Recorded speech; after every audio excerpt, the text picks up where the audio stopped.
Okay, my name is Flutterjack Dash. You can call me Jack. It is, after all, easier to say. Now, This is going to be a review. It's a review on a story called Project Horizons, from, of influenced by Fallout Equestria, written by Somber. In my copy specifically, as I have separated chapters with page breaks and all, is 3,492 pages in length. That is split. I paid for it on Lulu uh, to have it produced into 5 separate volumes. They're all pretty big, like college textbook big hardbound volumes uh, that I paid about $250 total to have printed. That's on me. But I can honestly say that I regret having spent the money on this story. I could have just as easily read it for free on the computer and been just as unhappy and angry throughout most of it. But instead, I paid for the hard copies, and the result is that I had them to read during countless wait times for a variety of medical appointments and such. While they've been scanning all different parts of me just on the search for diseases and whatever. I don't want to get into it. I've had this book to read, so sitting there, uh, getting an infusion, sitting in a chemo chair, it takes a little while. I had a book to read, and this is what I was reading. But it started well before that. I actually started reading this story late February or so. It's right now. It's July 5th, so about 4 months later, and I actually haven't finished it yet. And at this point, I'm not going to. I'm pretty close to the end. Actually, I'm maybe about 100 pages away from the end of a book that, as I just said, is 3,492 pages in length for me. 100 pages is not that far from the end, and it's really close considering the actual length of this story. Anyway, um, I wrote a review. I'm going to start to read on that, and I'm going to comment on it. Well, first, I'm going to break down the characters for you, because I do want to go over it, and I do want to just in place. There is a big old spoiler warning. I'm not going to hold back, at least not on Project Horizons. For Fallout Equestria, maybe, but other than really drawing a whole lot of comparisons, I'm not going to get too much into it. So we start with the protagonist. This story is written in a first-person perspective, so every bit of the story that we read is in her voice. Blackjack is a unicorn mare from Stable 99. She does have a bit of a masochistic nature, uh, so it's not too much of a surprise that she also has a bit of a self-sacrificing nature. Unfortunately, it just doesn't pan out that great. Then we have P21. He's an Earth Stallion from Stable 99, and his primary role early on in the story was breeding equipment. Uh, he's yeah, his whole existence in Stable 99 was to impregnate mares who signed up to be on his rotation, at least for a while. There comes a point in every Stable 99 stallion's life, which is about 20 lays, when they are to be retired. I suppose that would be to avoid dangerous levels of inbreeding, but I don't know if that's going to be avoidable in an environment that's completely enclosed. The next is Morning Glory, a Pegasus mare from Cloudsdale. She's kind of in deep with the Enclave. Not a bad guy and not an antagonist. She's at first a friend and then much more than a friend to Blackjack. But she is blindly loyal to the Enclave. She's not a liar. She's not a manipulator. She's none of those things. Like, she doesn't fit in with the Enclave as any reader would have come to know them in the original Fallout Equestria, but she's still very blindly and foolishly loyal to them.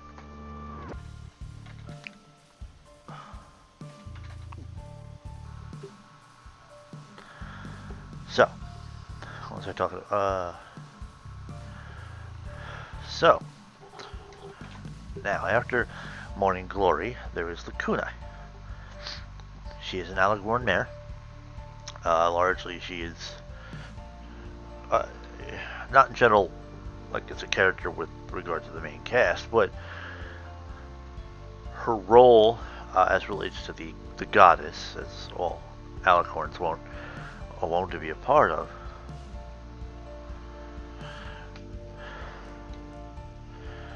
is as a repository. In this case, as a repository for all negative thoughts and feelings the goddess chooses not to deal with, to prevent her from filtering her decisions on objective criteria, and also to keep Twilight Sparkle's portion of the goddess from having any strength. Next we have Rampage. She's an immortal mare, a reaper.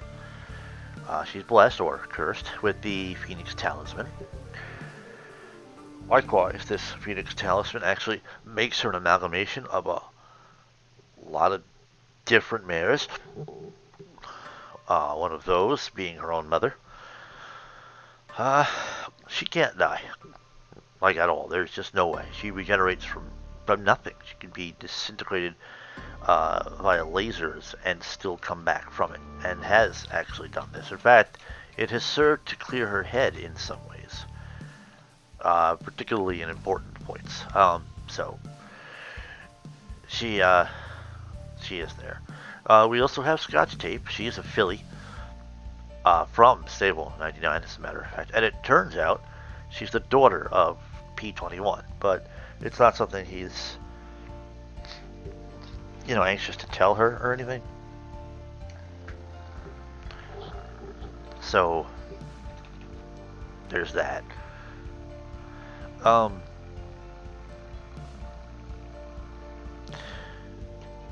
So, now, here's what I have to say. Now, this story was recommended to me by a friend, Admiral Rum. It wasn't altogether horrible. I just took issue with it more often than I didn't. So, there you have it. So I'm going to start reading. I've written sort of a review. It's more of my summary of points to review. Not that it's like a bare bones list or anything like that. There's some meat to this. But it's what I've written. I'm going to read it, and I may stray from time to time to go into, further commentary. We'll see, though. So, I said it quite some time ago, but I picked up this story, and I had Blackjack held to a standard more in line with Little Pip, and the general tone of quality drama in that story. This one doesn't do dialogue all that well. The dialogue often feels flat, wooden, uninteresting, and especially uninteresting when the dialogue is between two disagreeing parties, or where one has been wronged. There's usually no flavor or payoff. No passion, no firm stance taken. They might be disagreeing or whatever, but it's like it's a soft disagree.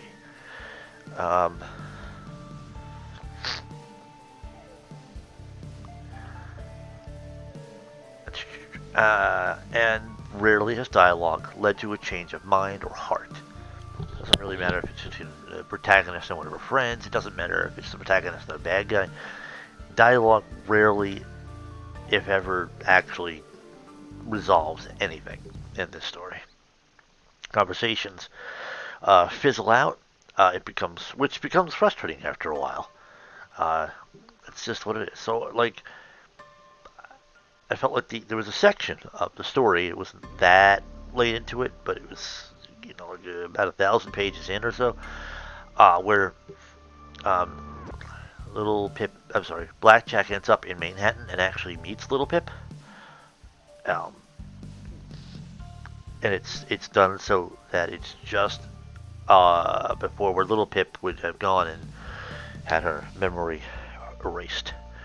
But anyway, I felt like the section between Blackjack and Little Pip wasn't handled as well as it could have been. And apparently, with little or no aid from K-Cat, the characters didn't feel all together naturally themselves. When Morning Glory and Calamity started talking, I had hoped for juicier dialogue, more heated debate, because they're on opposite sides of the spectrum when it comes to the Enclave, where Morning Glory is weirdly blindly loyal to them despite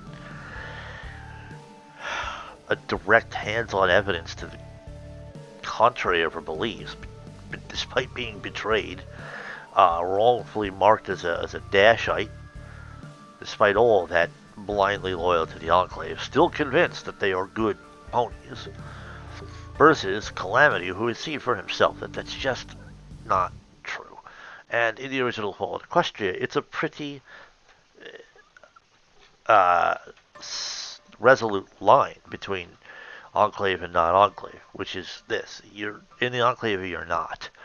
And if you're not loyal, if you are in any way a threat to their power, then they're not going to keep you around.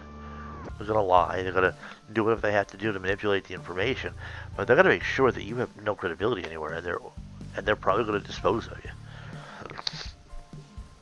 Even if they don't kill you, they will absolutely exile you from the clouds. So the original Enclave in the original Fallen Equestria was very clear cut as a bad guy.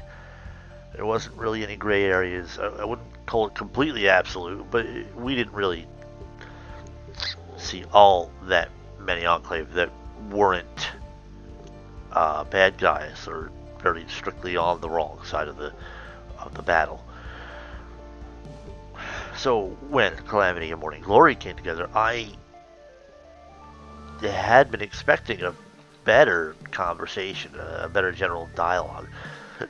Those two characters should, by all rights, have had a better conversation, more colorful and more involved, since they were both passionate about the opposite ends of an argument. It made little sense to me, at least, that they wouldn't have more. But no, it was like two or three, maybe 4 lines that was generally throwaway.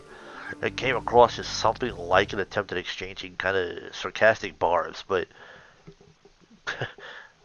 I just felt almost lazy to, you know what I mean? Like, you brought them together, but you weren't prepared. You didn't have a plan for it, and you didn't write it out. Or, hell, role play it out with somebody else to have a better idea, or a more organic flow of exchanges. It wasn't like that at all. It wrapped up too quickly, as did a lot of dialogue throughout this story. Such as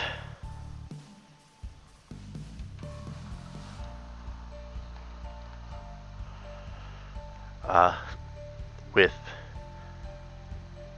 well, really any section where Blackjack was having the conversation just ended. She wasn't strong or resolute, you know what I mean? I'm not saying she necessarily backed down, but she didn't craft particularly good or cohesive arguments. This is, if Somber was writing lawyers, it would feel so weak, so dry in like the courtroom, as dialogue coming from Somber just generally doesn't feel all that strong, colorful, good. It's one of the weak points of the story, which is unfortunate. I also felt like the characters, such as Watcher / Spike, Little Pip, Calamity, Velvet Remedy, Homage, didn't feel like themselves at any point in the story. I kind of felt like it was questionable to include Spike, but as himself in the original Or Equestria made it very clear that he searched out quite a lot of ponies. It actually makes a lot of sense then that he would. That we created a situation in the story where there was a reason he never once explained Latchjack's existence to Little Pip. It's fine. Generally kind of get away with that. Another thing I took issue with in the original Fallout Equestria, Little Pip was a drug addict. She took mental, not just any kind of mentals, party time mentals, or mentals, or however that was, but the party time variety specifically. She was addicted to it, and I thought that addiction was portrayed well. It was handled very well, and Velvet Remedy's intervention, though very poorly timed, uh, just and it pissed me off.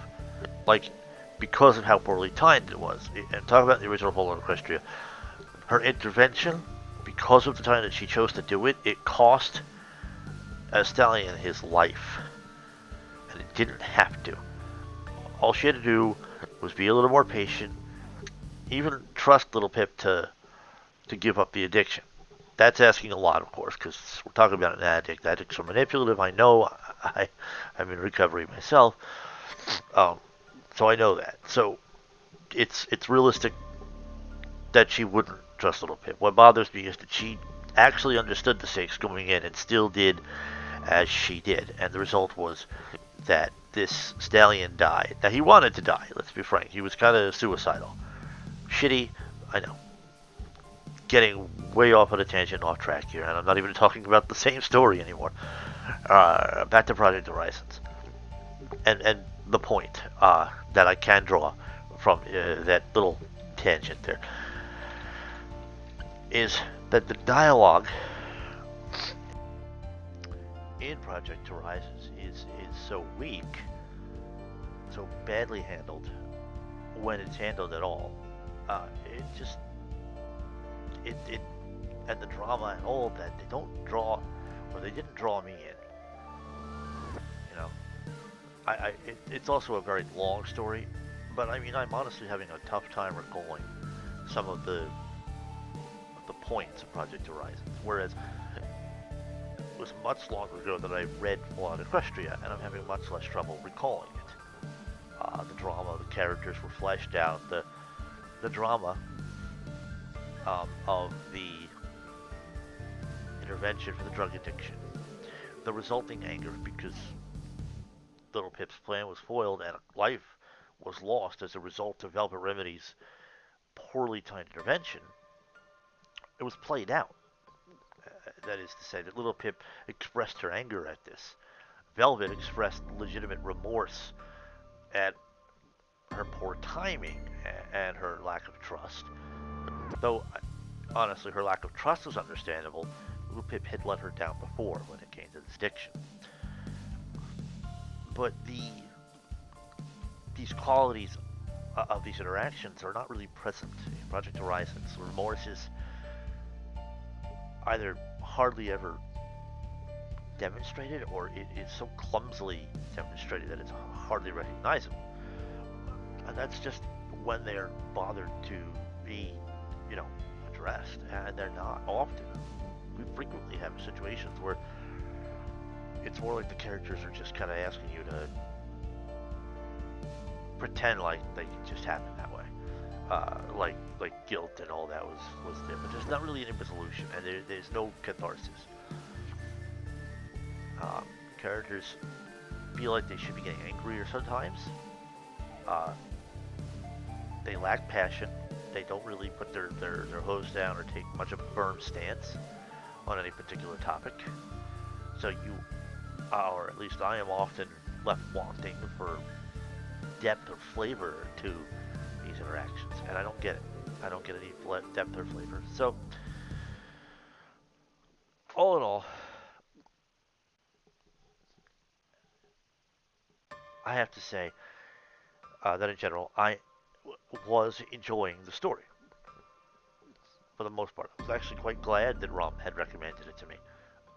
but it got to a point where the various mysteries and the webs that were built up were now unraveled, and so the primary driving force behind reading it was exhausted. It was gone. I was left with having to care about the lives of characters who have spent very little time enduring themselves to me as a reader, either because they don't often say anything interesting or heartfelt, or because they shift stance and morals so often I find it hard to relate to them in any meaningful way.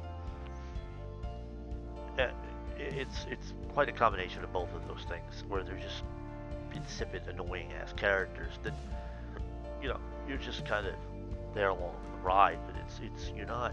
To me, I wasn't getting close to them. I wasn't connecting with them because they weren't consistent. Uh, I will say that Morning Glory was consistent in that she was constantly blindly loyal. What then frustrated me was that all that she goes through and all the evidence that she experiences and sees to the contrary has no impact at all. She doesn't really even acknowledge that it has any meaning at all. So she keeps her what now comes across as just a straight up stubborn adherence to her loyalty to the Enclave, and it's just so frustrating in this way. And so like most of these characters didn't endear themselves to me.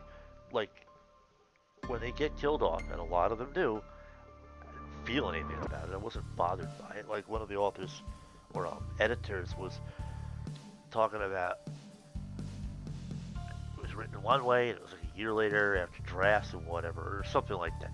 Like after all this time, it still makes them cry. I'm like, why?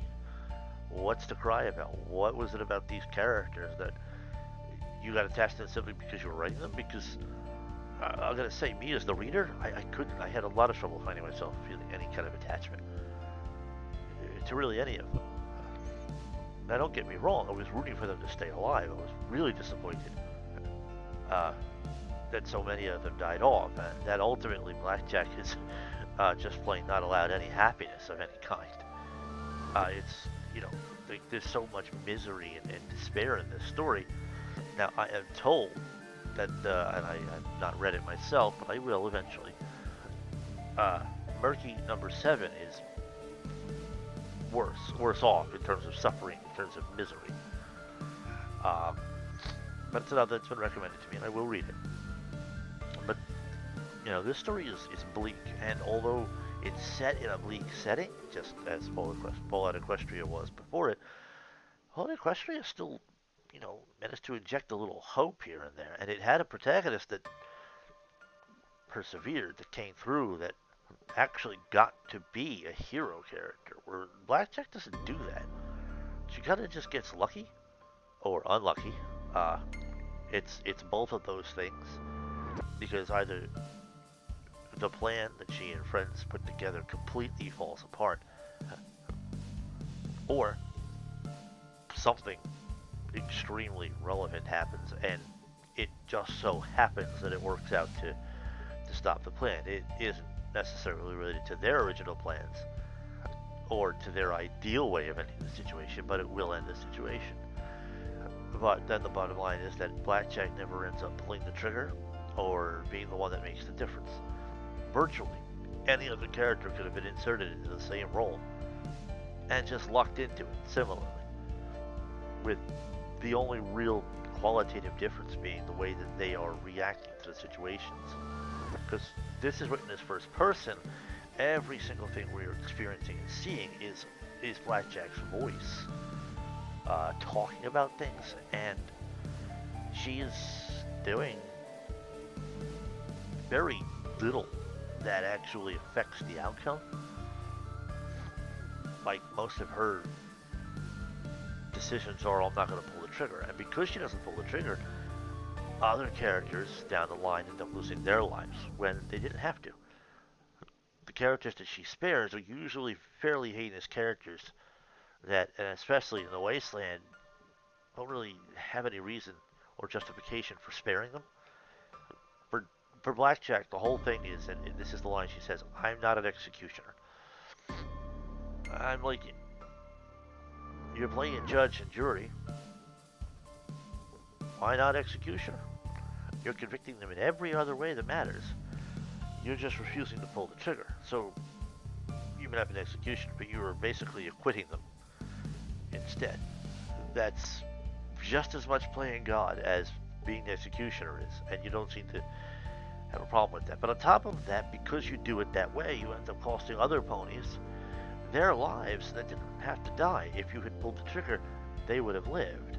You have that much more blood on your hooves as a result of your pseudo pacifism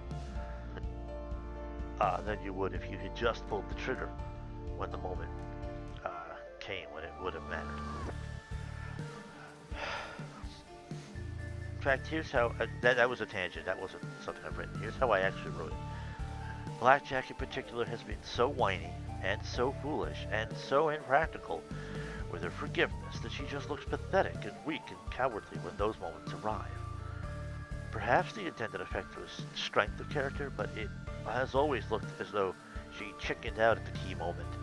Really, the idea behind mercy, as she is trying to use it, should be accompanied with a real impactful message to the one receiving her mercy. Instead, she lets them go and simply hopes they do better by giving another chance. At the same time, while she has certainly avoided being an executioner, she hasn't done much to avoid being judge and jury, and has forgiven some genuinely heinous crimes that weren't committed against her alone. Thus, forgiveness was not exclusively hers to give. Sometimes it wasn't even hers to give at all, since the crimes in question were not against her. But given the chance to do the right thing or to make a difference in the world, she chooses instead to leave the world as it is and let shit resolve itself. As is often the case, she avoids taking responsibility or making any decisions. She generally doesn't like to get her hooves dirty. She's the protagonist. She is the one that decided to take the EC 1101 or whatever the hell it is file and get the hell out of Dodge so that the Reapers and the Raiders would chase her down and leave the stable alone. That's the one and only choice that she genuinely made. Past that, it's something more bordering on obsession that drives her to continue to do the things that she does, because now she has these questions about a character called Golden Blood and all these other things that she's witnessing in the memory orbs. And by the way, every single one of these memory orbs has in some way greatly diminished the character of the actual main six, and I'm just referring to them just as they were in the original Fallout Equestria, diminishing even those characters. Who, there was some taint to them because of decisions they made during wartime, because like Pinky getting into a drug addiction, things like that. They were diminished even further than that. Uh, and it's unbelievable. Just how far Somber is willing to go in tearing down other characters. And while Blackjack sits there and tries to act as though she's unmarred, and she's one of the worst of all. She is a terrible protagonist. I can't stand her. Like, bottom line, by the time long before I stopped reading, I decided that I hated her.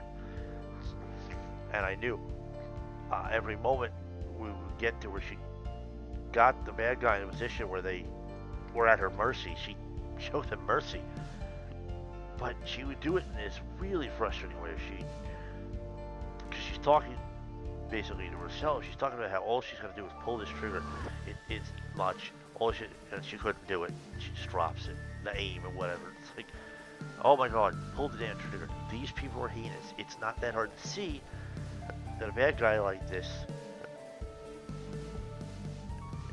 should not have a huge argument against killing them, So here, let me continue reading. It's just that at the point in the story where I am, there is a lot hanging on my investment in the characters themselves. That's the truth. Even now, or especially now, that's what it is. Because everything else that kept me going is gone. It's resolved. The questions have all been answered. Everything, including who was really behind all of the bullshit that went back in the past, in the memory orbs. Everything that had to go wrong for the war to get out of hand to the extent that it did. Which, by the way, it turned it into something it wasn't. In the original Fallout Equestria, it was a war between two factions, Equestria and the ponies, and zebras and their homeland. And it was a war over a resource. One that Equestria lacked, but the zebras did not, and that the zebras didn't want to share. It turned out some. Actually, I don't remember if this was Fallout Equestria or Project Horizon anymore. It turned into some weird thing about honor or appearances. But the bottom line is, it was a pretty simplistic explanation. It was no huge behind the scenes plot and conniving with ageless beings who were planning the end of the world. It's nothing of that sort. It was more fundamental. It was the basis. It was the flaw in civilization. It was, ponies in power making bad choices. It was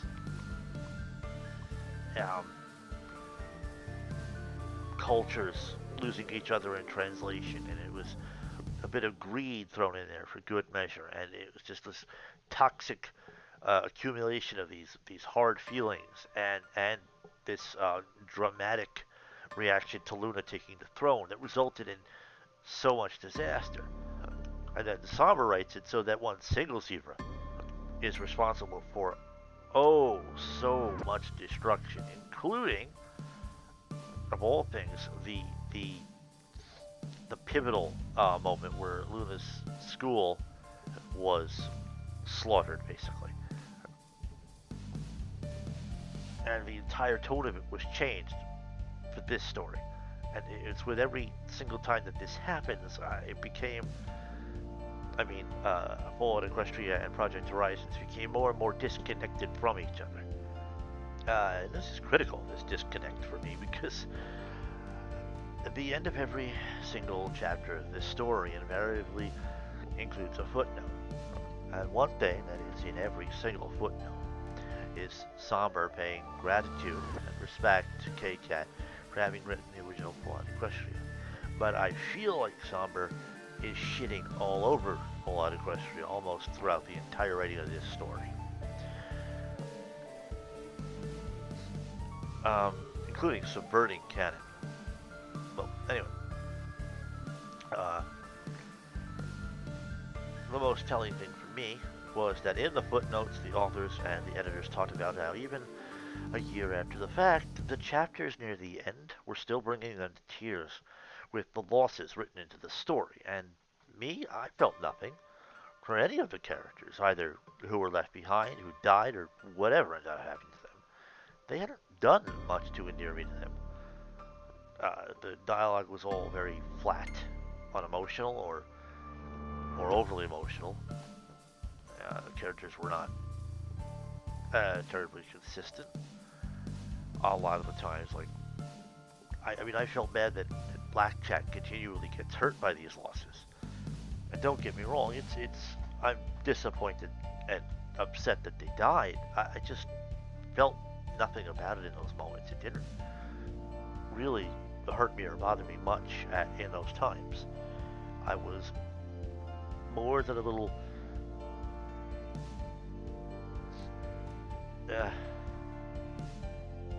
flummoxed, just at the idea that anybody would spend any time crying over these insipid characters. They were I felt badly developed, badly built, but that is especially evident in the dialogue again.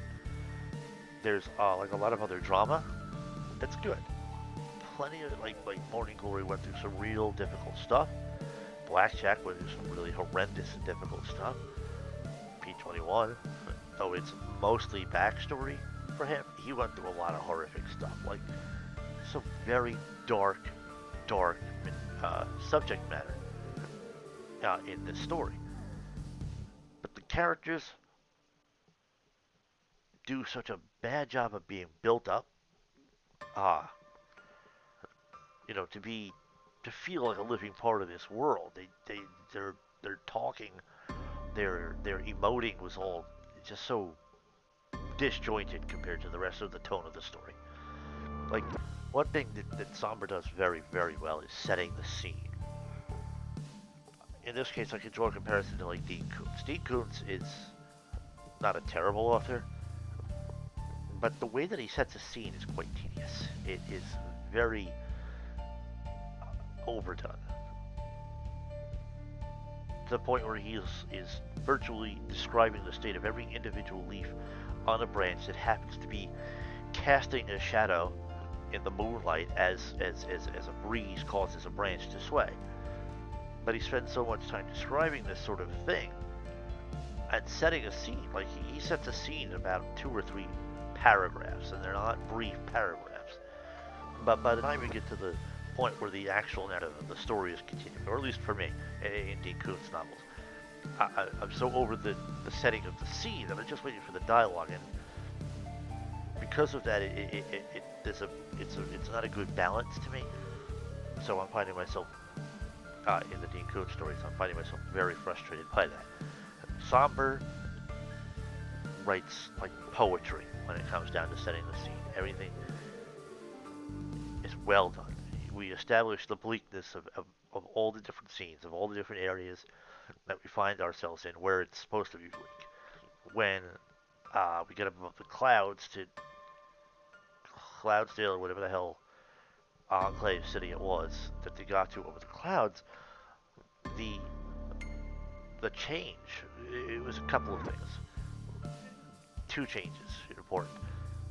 The scene setting described an area that was in far better shape, economically and socially speaking, than below, which allows us to understand the contrast between the 2 things. They had abandoned the ground dwellers generations before. The result is that they live in a relatively clean, whole, and much safer place with more intact civilization. But the drawback is they have no agriculture, at least nothing that's like sustainable. The food is awful. It's without flavor. So much so that generations later, stuff from the ground where actually agriculture can thrive, like berries, are highly, highly addictive in that society because they have flavor. These things are incredible additions to the story, setting the scene. Just these details that give you the idea of the way things affect things. Amazing stuff in every kind of way. Somber is gifted at this, setting the scene, at creating these little details that give the story extra flavor. But none of the dialogue packs any punch. The character interactions, as I said, they fall terribly flat. They're not very strong. The characters very rarely take a firm stance on anything, backing down far too easily. Anger dissipates too quickly and unnaturally. It doesn't. None of the arguments feel organic or natural or real. As I was saying, in like with Calamity and Morning Glory, just endemic of a bigger issue is again the dialogue. I keep coming back to that, but there's more than that. All right. I started to realize that this meant, for me, that in 3,000 plus pages of story, the development and establishment of characters hadn't gone very far. Sure, there are a lot of touching reveals on unraveled mysteries and questions are being answered, but I'm not feeling very close to any of the characters for all of that. I'd say more effort and investment was put into describing action scenes, which, by the way, is another very strong piece of Somber's writing is the action. Knows how to draw that drama out, but draws it out to the point. Well, if you had a stranglehold, you might have almost killed the person for holding it for so long. He drags them out so far, so stretched out, that they, at some point, stop being intense and start being tedious. For me, they did. They started becoming tedious. Like, action's really well written. I just feel like if Somber had chosen to draw the line a bit earlier, handle some of those things differently, there would have been a better payoff. And if the protagonist ever had a single opportunity to properly shine, that wasn't completely unimportant to the story, that would have been great. I would have, you know, felt like rooting for Blackjack at some point. There became a point where I just wasn't doing that anymore. I didn't like her enough to be rooting for her. But yeah, I describing action scenes and developing and delivering tension, and dragging both of those things out with expert skill. Then was invested in creating likable characters the reader could have a properly emotional investment in. And that's it for me right there. I couldn't. Well, it's not it for me, but that's the bottom line. I couldn't get into it. I couldn't. I had no investment, not in any single character, to the point where their lives were less important. It's not that I don't have any attachment at all, but like I had no reason to care about Morning Glory dying. I had no reason to care about P21 dying. Rampage for sure because she just didn't stay dead. But I just had no real reason to care about their ultimate fates, no matter what, because they just hadn't done anything that made me want to see them stick around. They hadn't proven themselves to be valuable to any of it. Let's see. One of the worst things for me was in the most recent chapter. Okay. Okay, spoilers. I've said already, spoiler warning, but spoilers for short. One of the worst things for me was in the most recent chapter where P21 supposedly dies. Technically, off screen. And one thing I have learned about this story is don't trust off screen. And Blackjack laments that she helped him with his addiction. Now, it's a strange lie indeed for her to tell. And really, who was she telling? Here's the thing. She had already told the reader that she didn't even acknowledge the addiction in the first place. And when he was starting to recover, she ran off. She refused to sleep. She just left. His whole recovery played out without her being anywhere present for it at all. She didn't help him. In fact, she would have been a huge detriment because she didn't even acknowledge it. She was in denial about it. And it was very weird then, I just have to add, for Rampage of all characters to be the one to be adamant about him having an addiction. She herself, I don't know if you can call her an addict, but she does pop an awful lot of mentals. I don't really remember what the drug is called off the top of my head, but she pops a lot of those and has never seen any problem with with drugs or those types of things. The other thing is that the addiction on P21 kind of came out of nowhere. It was never even referenced that he was injecting MedX or whatever it's called before that point. Then all of a sudden he is every so often, and he's addicted. Like he's legitimately in physical pain after the torment that he suffered at the hands of the Overmare. After all that, he is in a legitimate amount of physical pain. So at least a part of why he's taking the drugs is for that.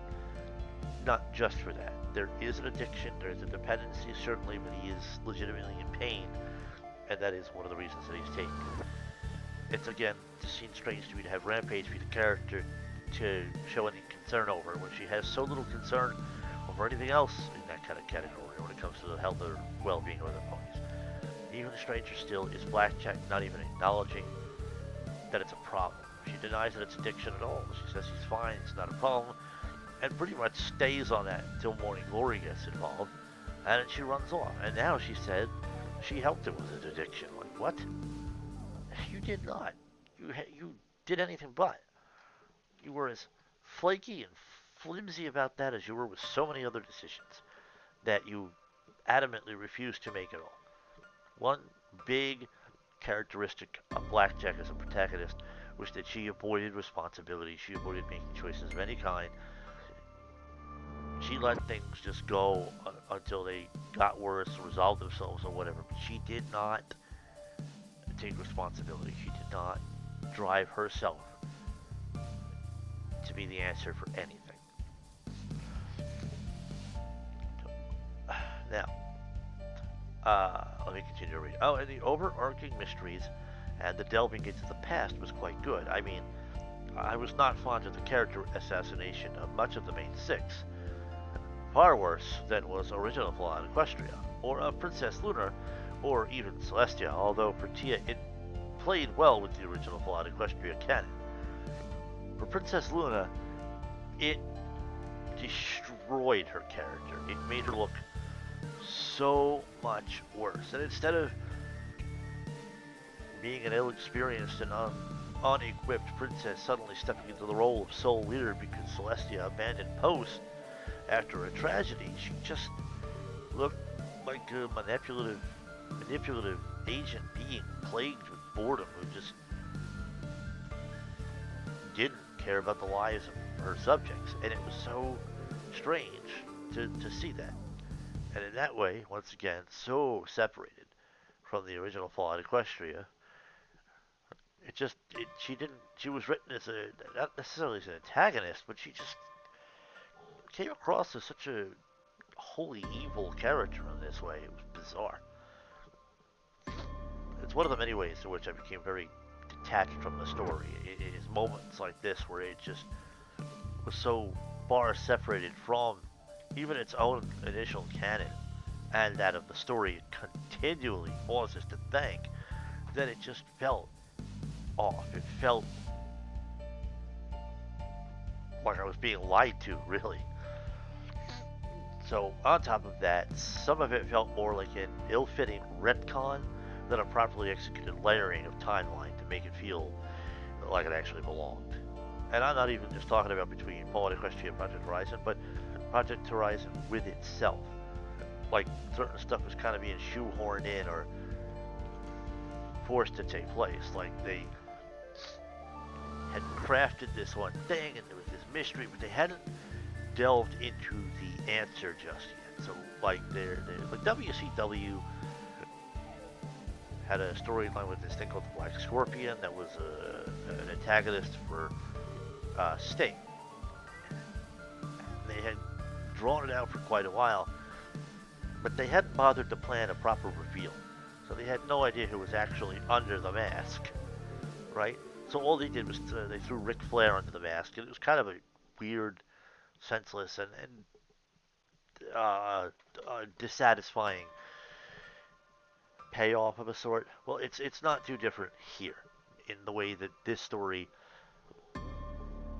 kind of feels at times like it was written without a proper ending point actually in mind. So they just kind of had to come up with something that sort of fit the needs and then try to make it fit the situation, and it just sucked. So that's the point for me. Without those mysteries, without EC 1101 and Golden Blood and a zillion memory orbs and letters and all the mystery of where it was going, I might not have had much reason to read on. And in truth, I don't. I'm at a point now where I just don't have any reason. I don't have any motivation to do it. I'm not interested anymore. And even seeing how things end up. It's going to be disastrous. Everybody's going to die. It's going to be, once again, just nothing but pure luck. Because everything about the narrative that tells us such and such has to be this way, it turns out to be a lie. It goes against, the story goes against its own rules constantly just to draw the tension out in the fights and the dangers of the bad guys. And again, no catharsis. For, the legate, I don't currently remember his proper name, but the legate, the ultimate bad guy, the Zebra Immortal, who was apparently solely responsible for most of the events of the past that led to the destruction of the world as it is. When he finally does manage to get killed, it is not by the hands of anybody that he's wronged at all. Don't get me wrong. It's probably pretty poetic that, in fact, he threw his lot in with the wrong side of this war thing, star being, and he paid for it. But he wronged a lot of characters. And Blackjack herself was so damn angry at him. It bothered me that for all that the story insisted that she would be the one to kill him, mind you, his own prophecy that he crafted, and that Whisper is the daughter, by the way, of Fluttershy and Golden Blood, had originally gone by Psycho Shy, but her real name is Whisper, has by the point, at some point in the story, been dragged into it and was so determined to be part of his undoing that she was. And although they removed his the talisman that was keeping him alive, he, as so many others, did not have this weakness being attacked or addressed slow him down in the slightest. And if anything, he only got worse and stronger, and somehow harder to kill without this talisman that kept him alive being a part of his, being a whole part of his being. It shattered, but it continued to keep him alive. But now it was shattered into 5 separate pieces and that much harder to remove. Stupidly. And it ultimately felt like a contrivance. But the bottom line is that nobody, the protagonist or any of the other characters wrong by him, actually laid the final or finishing blow on him. The star, the whole thing, the being through which he had pledged his loyalty, who he had helped to destroy the world, destroyed him. That's it. That's no payoff. There's no catharsis in that. That's just annoying. You know what I mean? It wasn't to me, it wasn't a satisfying end because the protagonist, Blanchett, nobody that got wrong, and that is all of Equestria really by him. Nobody got to put him in his place. Nobody got to take him down or kill him or any of that. He was killed by somebody that was ostensibly stronger and more powerful than he was in the most stupid way possible. He just kind of melted. It was such a frustrating. That's the point where I stopped reading. That was the end point for me. I was done.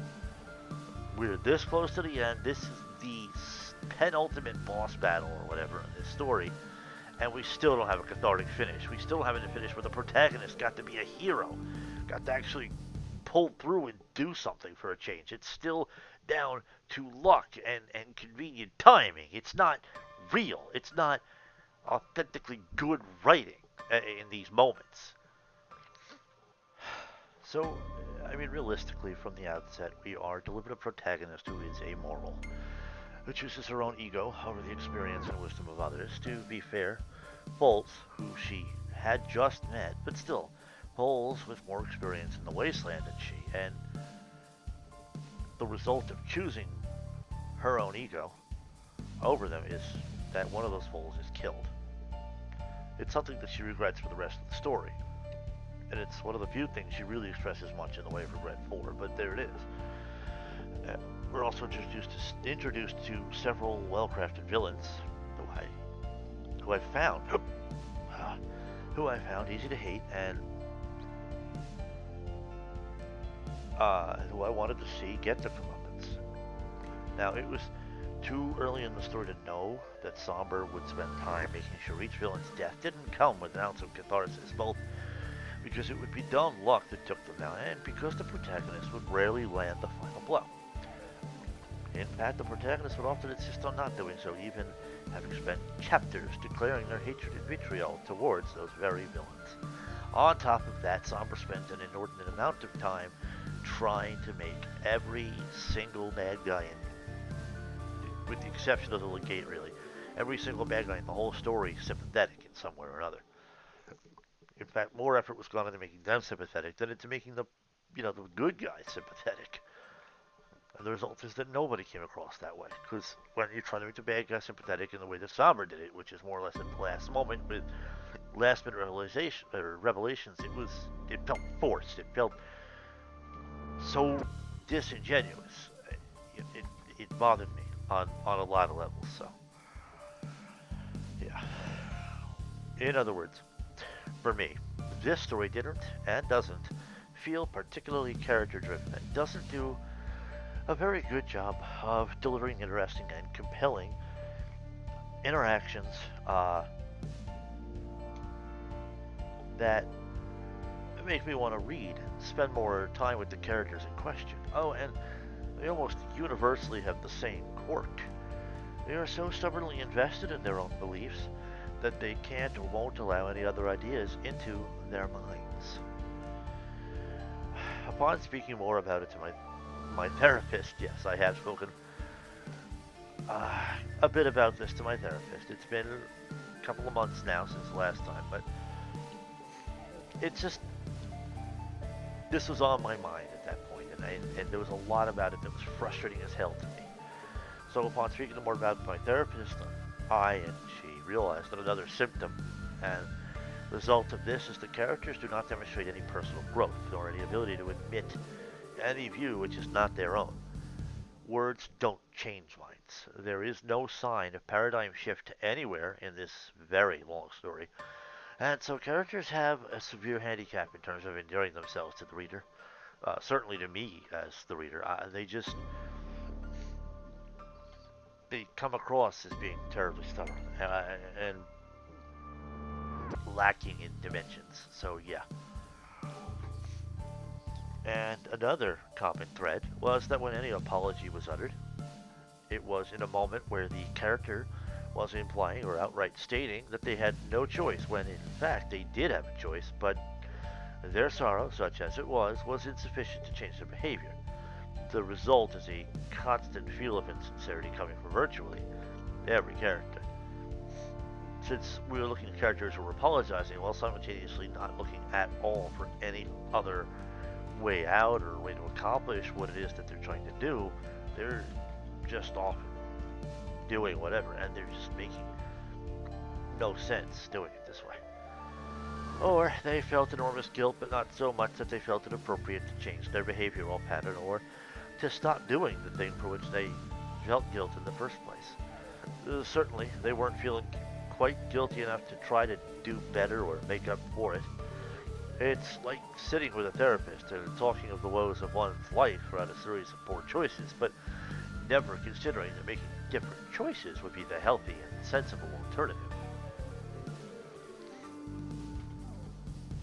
Then, when a character who has been an asshole almost the entire time they have been in the story, making Blackjack or someone else's life absolutely miserable and costing the lives of many, is about to die, the author chooses then, almost without fail, to insert a spot where we learn some tragic origin piece, and I suppose we as the reader are expected to sympathize.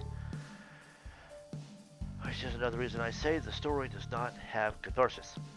I was reminded of the Overbearer and her end, which could have been done well, but she, even having suffered repeatedly, found that she was delighted to pass such suffering on to another. And nearing her end, it was revealed that not only had she been a victim of her own mother, but that Blackjack's mother knew about it and did nothing. I got more satisfaction out of Gin Rummy's, Blackjack's mother's, head being on a pike and being put there by the Overmare than I did out of the Overmare herself dying. See, Somber tends to try to take the relief out of the death of any character by using this method, and the result for me was that I could read this far into the story and never find a single death just a little comforting, like one less threat to the greater good, but no. It's done so that every death feels actually quite tedious. Not really enough that it should perhaps not feel cathartic, but in fact quite tedious. Now, I like that in the original Fallout Equestria, Little Pip was willing to get her hooves dirty to take out real threats to the wasteland. But Blackjack reads more and more like she's just in denial and wants to do better, but not to make the wasteland a better place. See, her hooves, her fingers, her horn, they're soaked in blood almost from the outset, and still she insists that she isn't or wasn't an executioner. Now, I can respect that she doesn't wish to choose whether or not somebody lives or dies, but she is so inconsistent about whether or not she'll do that it is disorienting. she seems more invested in protecting her own conscience, her own supposed morality, than in the well-being of any other character at any other time.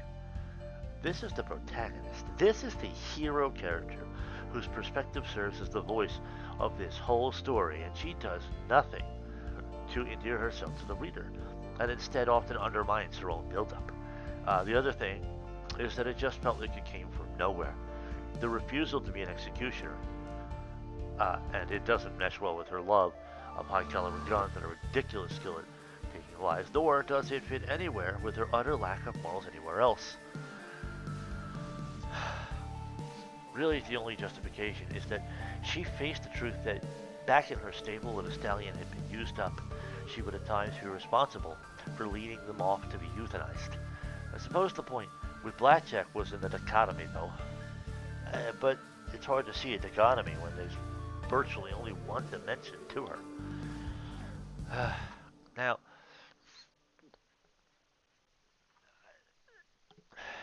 that kind of ends the paragraph part of this. The rest of it's bullet points that I haven't really organized into proper thoughts, but I'll do my best here and now. I'll actually even read the bullet points out just to be on the thorough side here.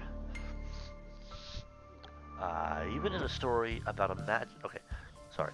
The header for this bullet point is unbalanced fighting. And then here's the points that I listed underneath that. Even in a story about a magically radioactive post-apocalyptic fantasy wasteland inhabited by a magical talking technicolor equine and other creatures, I had to suspend disbelief a fair bit to get through a lot of the fight scenes. To even believe that a single bad guy could have actually lost to any of the good guys. And enemies tend to show no discernible weakness or limitation during combat, failing to slow down for injury or offer any sign that the protagonist's attacks are having any effect. Even a weakness, even being dismembered or maimed in some kind of way, doesn't slow them down. They don't stop, and they don't appear to be even at the slightest disadvantage, and it's frustrating, okay?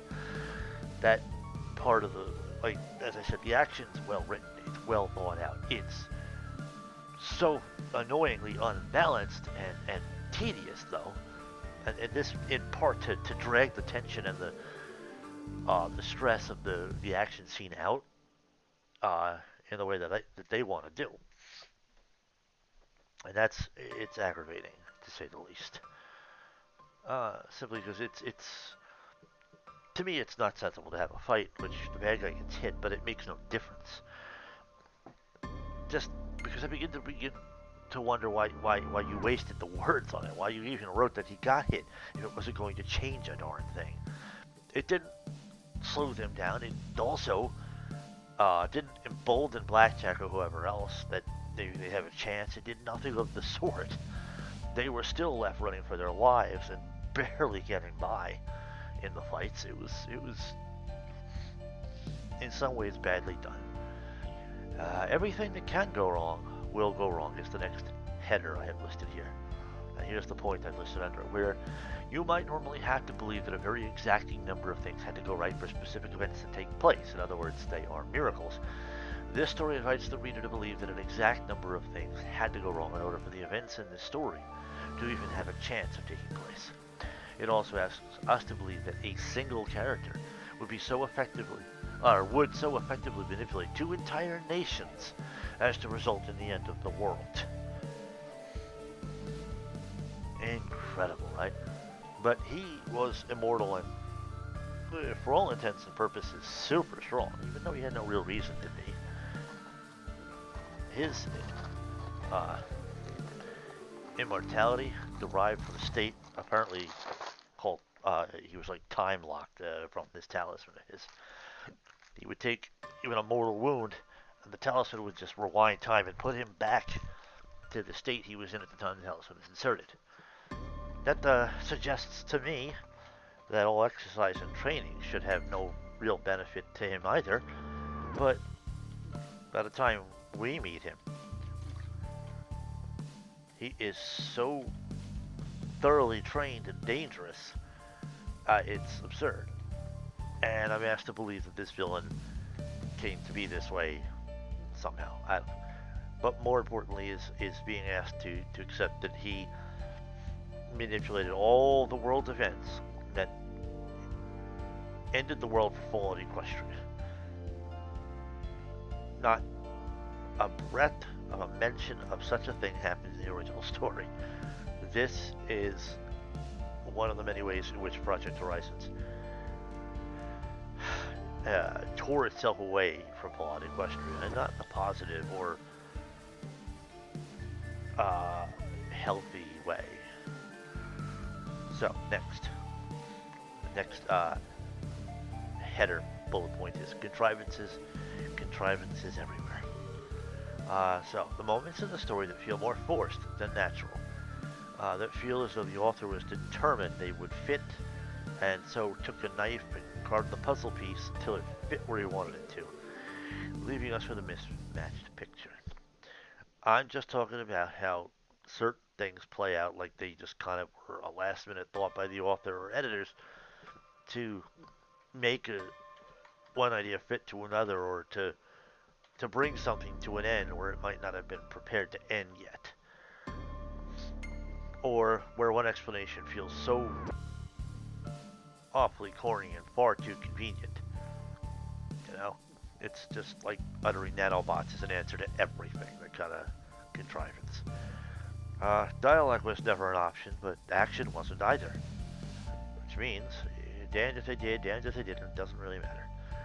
Here's what I wrote under that header, though. The writing of this story tends to make it clear that talking things out just doesn't happen, or at least not often enough to place any hope in it. But at the same time, when it comes to action, there is little point in investing any hope in that either, because the protagonist is going to pull back at the last moment, decide not to take action, and allow more atrocities to unfold because of their inaction. And then this bullet point, what is it they say? Evil doesn't win because good fails, but because good chooses to do nothing. Something like that. Well, Blackjack tends to be the one who chooses to do nothing. Even when it looks for all the world like she's doing something, she avoids responsibility. She refuses to make decisions. She doesn't get involved to that extent. So anyway, next bullet point. Conversations held no weight, and drama couldn't manifest with automatic, virtually guaranteed forgiveness for every action, with an unwillingness to draw the drama out between characters. Whenever differing views or betrayal of trust would come up throughout the story, it wasn't explored very well, and one character or another was just ready to forgive without putting up much of a fight, taking a stance, having any real passion, no frustration, no pleas, no anything. And discussions didn't offer any gray area thinking. It was black and white at any given moment, and characters often did not reciprocate during the course of them, so one character argued their point, the other argued the other point, nobody acknowledged anybody else's side. It was just, dialogue was messy. Just in general, throughout the whole story, the dialogue was messy. Alright, my next bullet point is contradictions, ... Blackjack at one point declares the one cannot hide from EFS. At the very first lesson she learned, the hard way, and at the cost of a filly's life, was that, in fact, one can hide from EFS. She has also seen for herself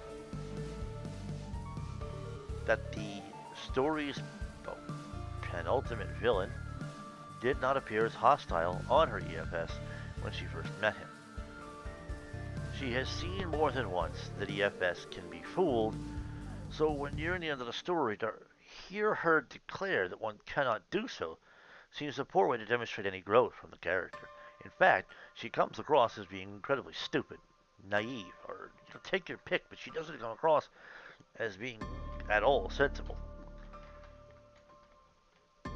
So, finally, anytime a villain has implied or even stated,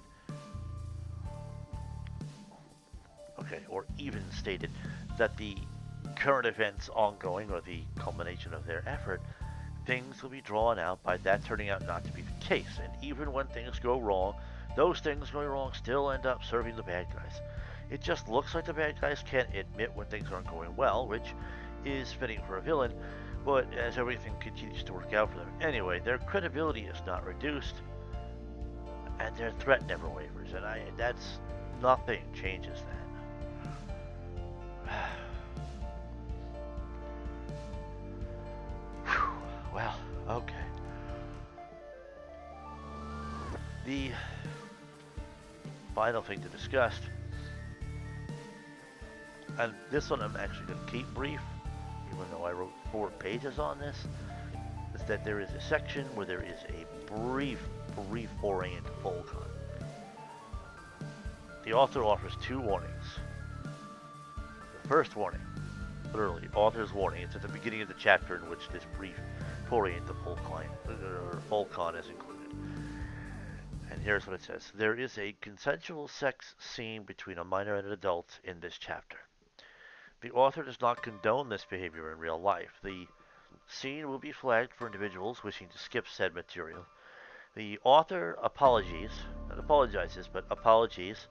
if lack of this warning offended people earlier. Then it was, the page that follows is the one flagged in the warning. Please skip to the next break if you do not wish to read such material. That's just before the scene starts. The author apologizes if lack of this warning offended people earlier. That's kind of an empty apology, and it's not apologizing for the actual inclusion of the material in the first place, but simply for lacking the warning.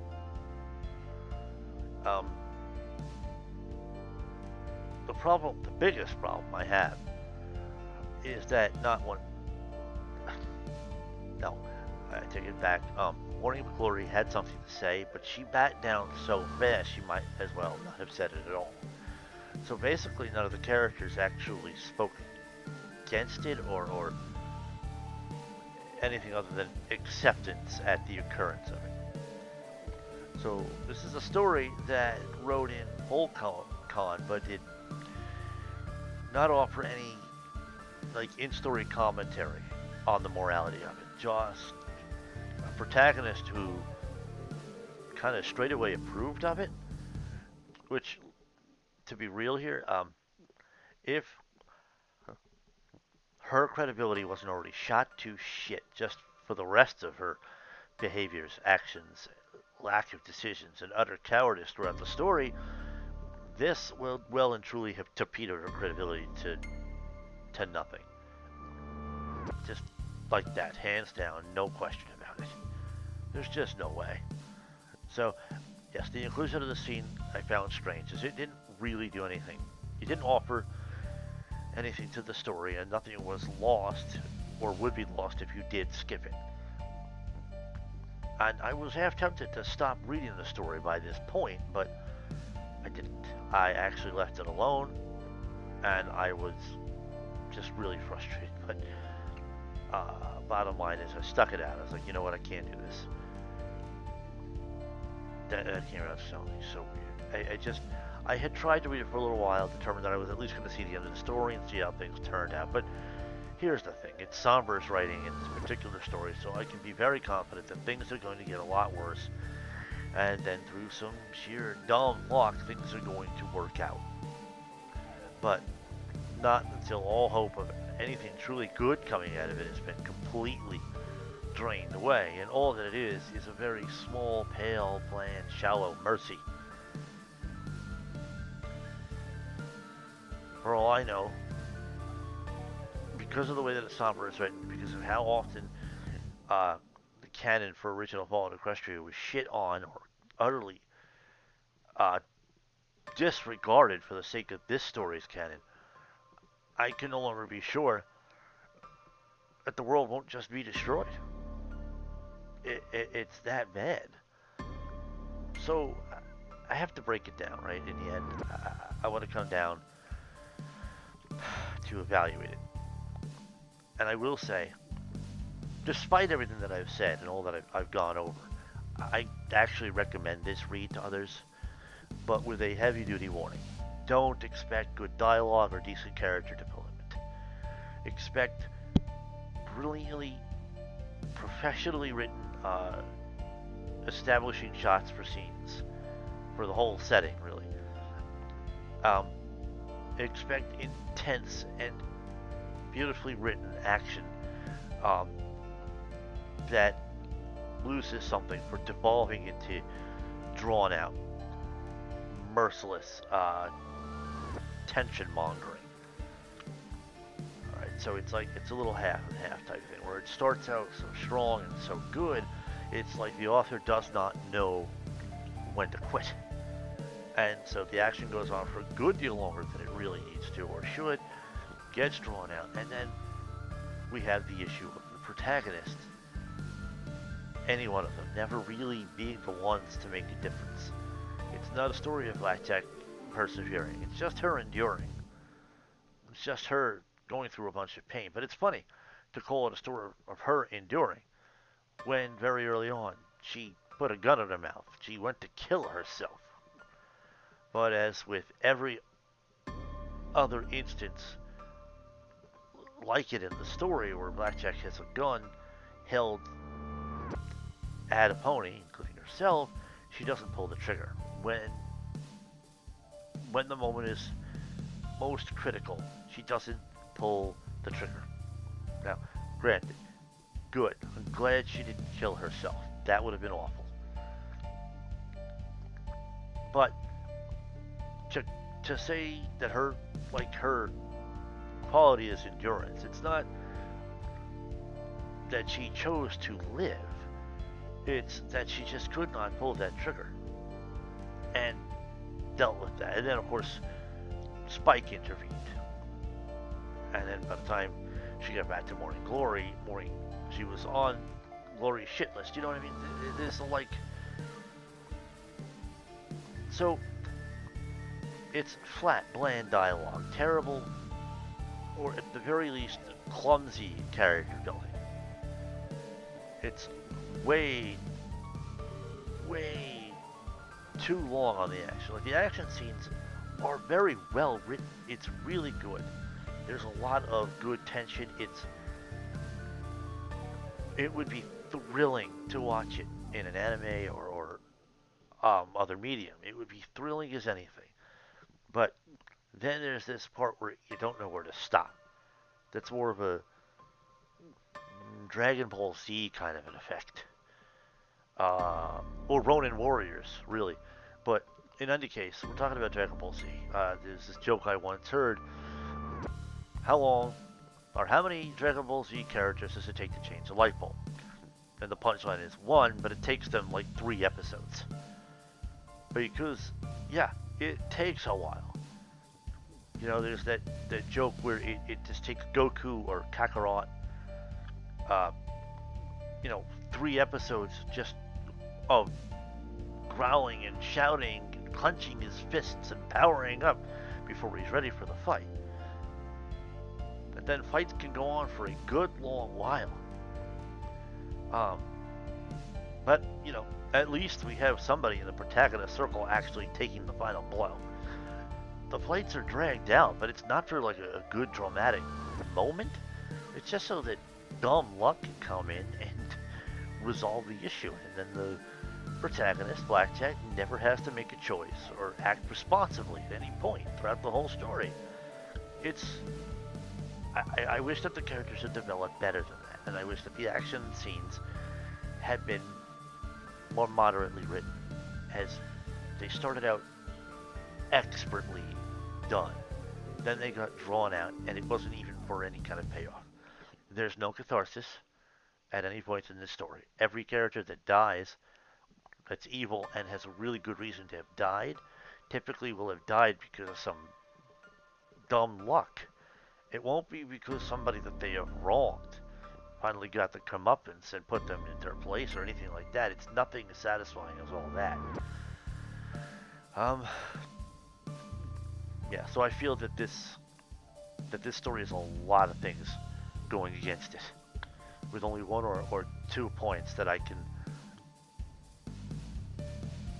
confidently point out as its strong points. So one of those being setting the scene is done beautifully every time. It's expertly done with the correct kinds of details thrown in that show you the difference between one thing and the other, or that give you an idea of how desolate and ruined the world that they're in is, versus the world of in the memory orbs, the Equestria during and pre-war. There are a lot of little details thrown in, like Blackjack's great appreciation for the sun.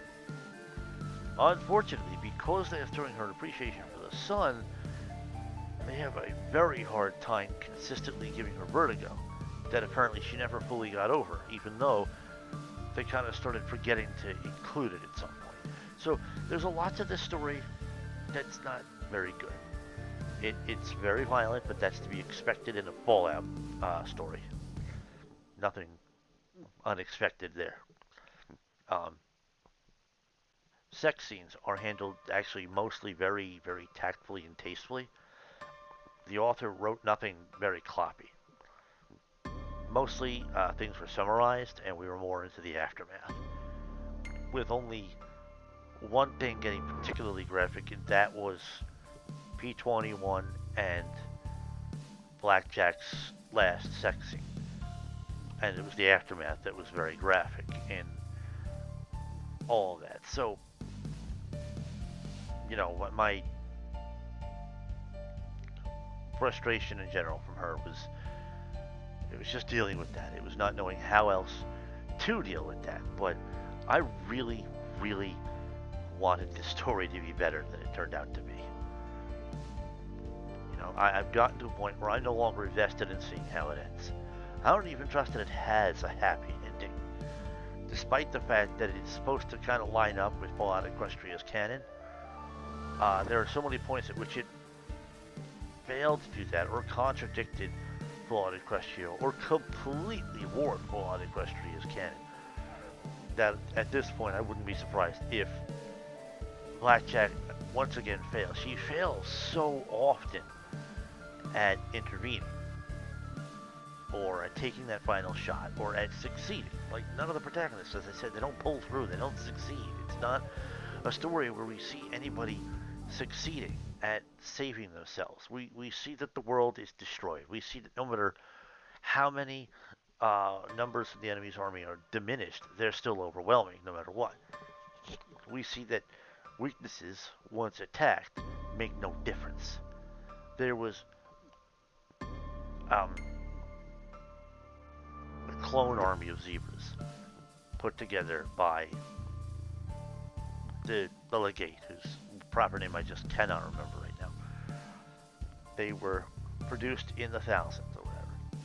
They had just 2 or 3 production centers. Now, whole groups of good guys, not the full-on protagonists, not Blackjack, who herself was off to the moon, and most of these scenes we're seeing through the memory orbs, but they go off, and it takes them 2 tries, because the first failed badly, because every time they get close, the bad guys develop something like a psychic ability to know how to stop them, to thwart them, or they just happen to have up their sleeve exactly the kind of strength that thwarts the good guys' efforts, and so the guys have to pull back, regroup, and come back in, and then sometimes make a sacrifice. But the good guys do eventually put these factories to rest, and it makes no difference. The numbers for the bad guys is still overwhelming, despite how many have been killed off, and now they have no ability to reproduce. The numbers are still overwhelming. Like, they didn't diminish at all. Like, most of the zebras stopped fighting when no, in fact, to put it much finer point, the the penultimate fight scene with the bad guy in the gate included 10, 12, something like that, a small number of zebra clones directly under his control that traveled with him, right? He was getting kind of curb stomped by Psycho Shy and Lancer eventually. They took out the talisman. Oh my god, did they have a stupid scene there. Velvet Remedy was supposed to. This guy has killed He's responsible for the world being destroyed in the first place. He has killed schools full of fools. He has done everything. And Velvet Remedy refused to kill him. And it was just the dumbest thing ever. Like, Velvet Remedy is not weak, and she is not that stupid. And this is a pivotal moment, and she is choosing now to have this moral high ground stance that suddenly gets in the way of the good guys possibly winning. And this is like, I guess, an attempt to draw out tension. It was badly done, and it didn't make that much sense for Velvet Remedy. And the other part that I was actually getting at was that the zebra bears had been wiped out, or that's the thought, that they mostly had been shot down. But the way they were written thereafter, it was like they were still outnumbering the good guys, which they weren't or shouldn't have been by this point. They were still written as though they were. Like, the author is forgetting to write the bad guys slowing down or having weakness or having anything that makes them seem like there's any realism in them losing at all. Because, as I've said throughout the whole story, there is no point at which I felt the bad guy should have actually lost. Just based on the data, based on the going into the fight, the way that the bad guys versus the good guys were handling things, based on the fact that everything the good guys did continually failed, the bad guys should never have lost. So it's always weird when they do end up doing so. So I can't give this story a very good rating in good conscience. I can say that there are plenty of elements of good writing therein, but there's so much going against it. From flat, uninteresting dialogue, from poorly developed characters, from poorly thought out bad guys, from far too many forced attempts at making them sympathetic. Not every bad guy has to be sympathetic. Okay? From lacking catharsis, from protagonists who aren't really the heroes of the story because they hardly ever actually are the ones to make the difference. Just from all of this combined makes for a fiction that, while I do recommend the reading of it, I want to say it's more that I recommend. This is a great class on how not to write a good, compelling story. Except that it is equally true that it is a story on how to write a compelling story, because it is the overarching mysteries. It is Golden Blood, the Memory Wars, the EC-1101, everything that went behind that. All of that kept me going.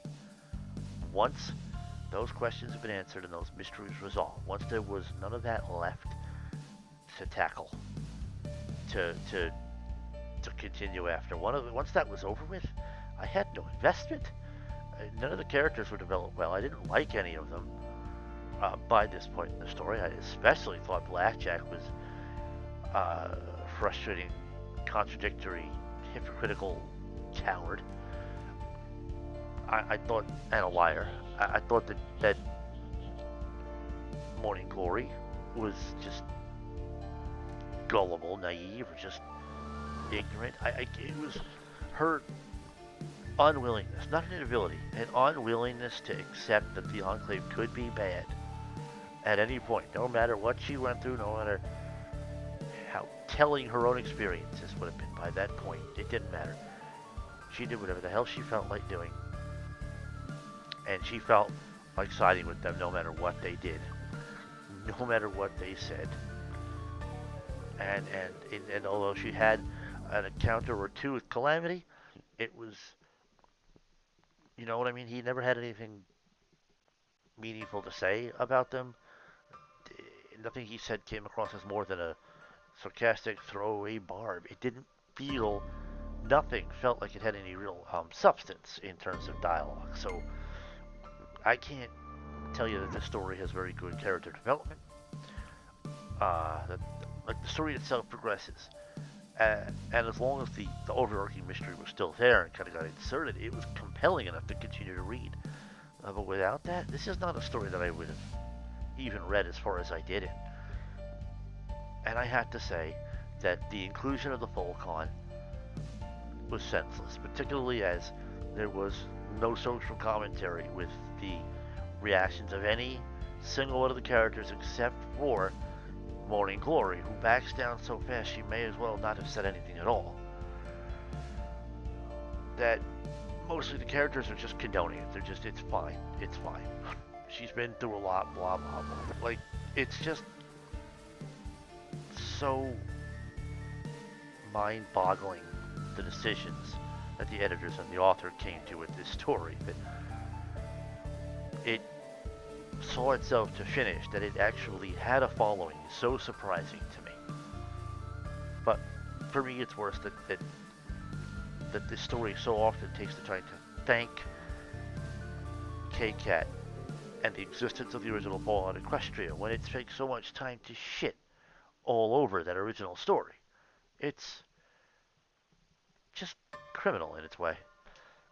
So, while I still would recommend reading this, it's mostly because it's a great lesson in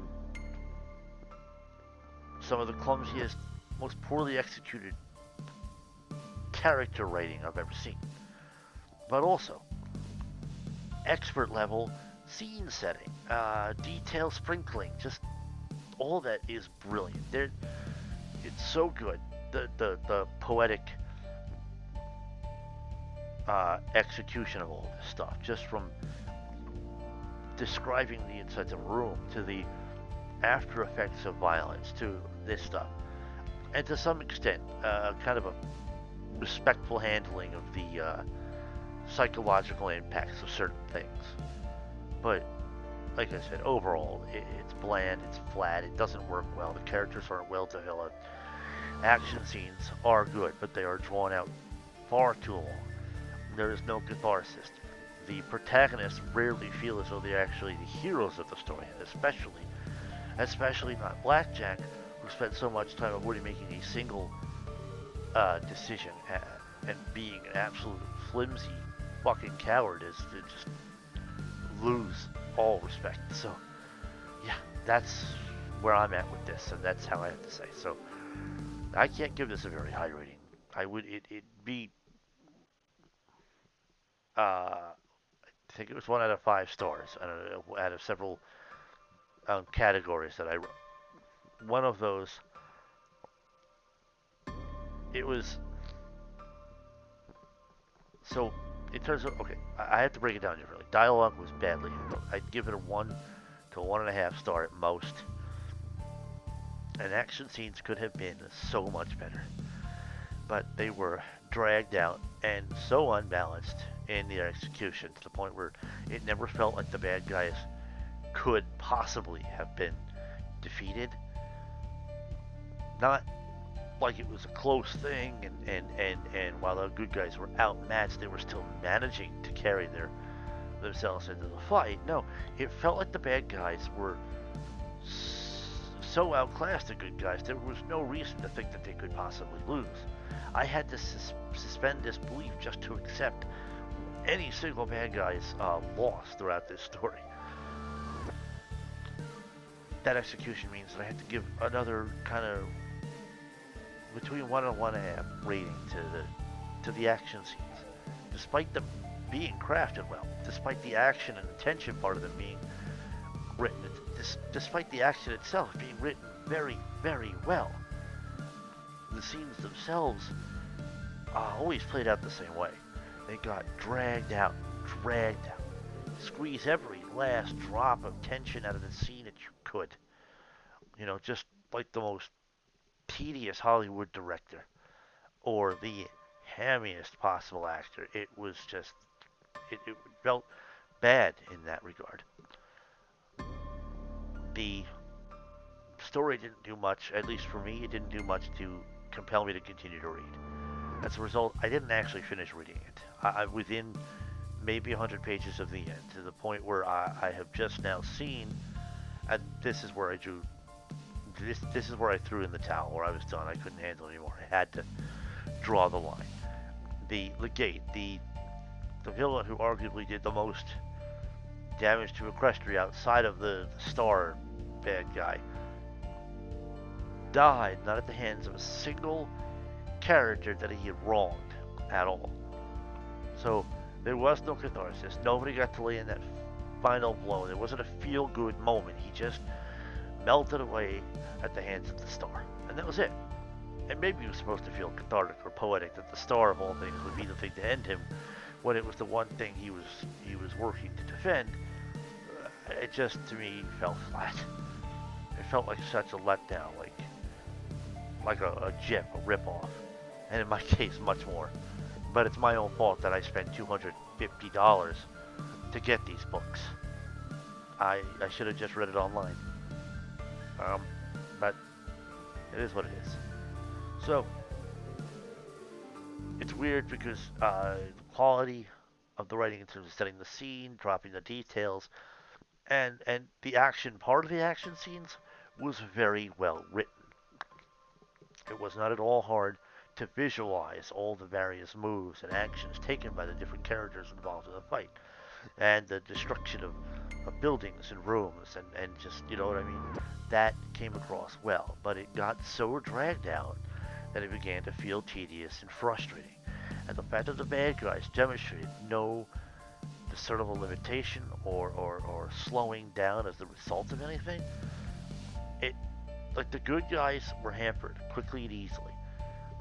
You know what I mean? They got barely anything done, and they were suddenly at half capacity. But the bad guys would physically lose a limb and not slow down in the slightest.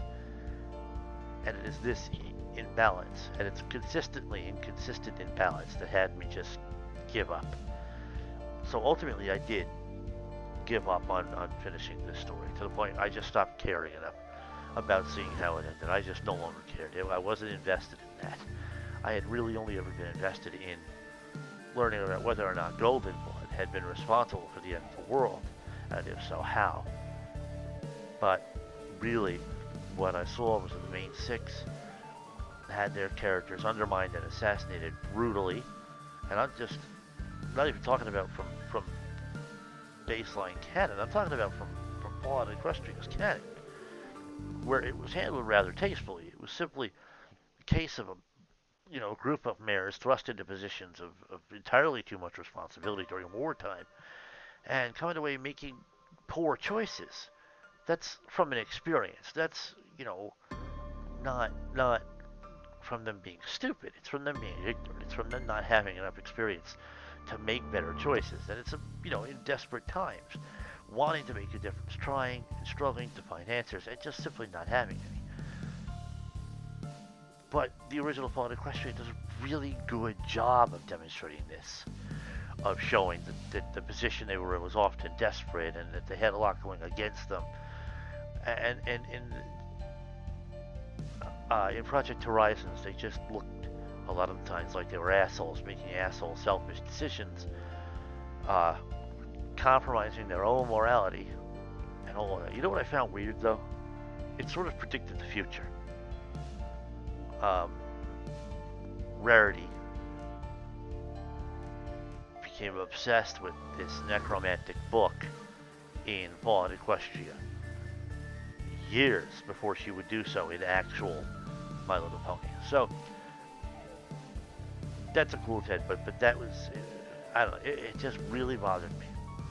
Because you didn't have anybody properly questioning their more questionable decisions more than this wrong or right. That's fine. Oh, okay. That's the conversations weren't deep. It didn't delve into it, and didn't have characters having diverse stances or anything like that. Everything felt like throwaway when it came to the dialogue. It felt like Somber couldn't get done with the dialogue fast enough, and then action comes up, and Somber could not end it. So it's like 75% of this story is just drawn out action sequences. So yeah, I can't recommend this story. I kept saying, oh, I can, and it's not a good read. After having gone through it as much as I have and talking about it, no, it's not a good read. It's okay. At most, it's an okay read. I might be exaggerating even saying that much. I just ultimately hated it. In the long run, I couldn't finish it, and everything that really had me invested in finishing it wrapped up before the story itself did, so I finished. And that's it. That's what I have to say. That's where I'm at with this story. So if you have differing opinions or anything else to say, don't be afraid to put it in the comments. I'm all for hearing what other people have to say. I know, uh, that I'm not the ultimate authority on any of this. I'm no expert.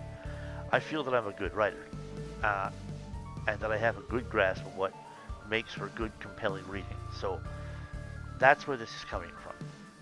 I don't claim many credentials that should uh, give me any authority over this, just to be clear. I'm mostly just frustrated with how badly a lot of the more crucial points of writing were executed with this. So, and I've read other stuff from Somber, and other stuff from Somber is good. Like generally, the author's stories, no matter the subject, no matter the characters, universe, whatever. Somber is a good writer. Make no mistake. Well worth reading anything else that they've put out, but not this. Sorry, but not this. It's a huge investment in time at nearly 4,000 pages. Okay, at 3,492 pages. This is a very big investment in time. So unless this story had been better written, I can't recommend you putting aside the amount of time it would take to read that much for this disappointing of a read. This, to me, very, very frustrating of a read. So don't necessarily pick this one up, but definitely give other stuff that Somber has written a try. Okay, it's definitely worth the look. So that's it. Finally, I am signing off. I've been going on and dragging it out, right? So this is it. Um, if you listen this long, wow, holy crap, am I impressed? Because tangent after tangent of me going on and whining and complaining, but cool. Thanks for listening. If you did, get a comment, you got something you want to say, by all means, have it out. I probably will reply, but this is what I think. I can't recommend this story. I can't even give it a very good rating. It's got, out of 5 stars, I'd give it maybe 2. I just ultimately didn't get what all the hype was about, but I'm not sure there was that much hype. So, yeah, goodbye.